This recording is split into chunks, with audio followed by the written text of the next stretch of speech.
Chairman P T I barrister Gohar نے assembly اجلاس میں شرکت کو تحقیقات سے مشروط کر دیا۔ حکومت کے سامنے 3 سوالات اور 3 مطالبات رکھتے ہوئے کہا کہ ہم بدلے پر اترے تو آپ لوگوں کے خلاف خیبر پختونخوا میں پرچے کرائیں گے۔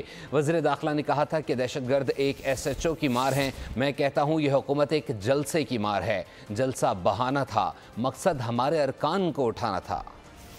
میں نے سیوان کے فلور پہ بھی کہا تھا کہ ہم بھاگنے والے نہیں ہیں، لیکن جبری گمشدگیاں نہ ہو۔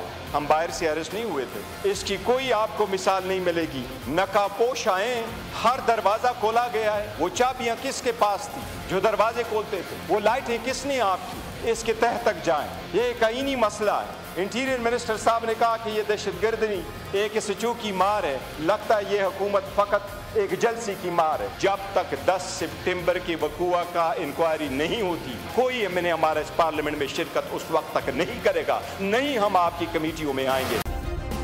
سبسکرائب کریں اور بیل دبائیں تاکہ کوئی خبر رہ نہ جائے۔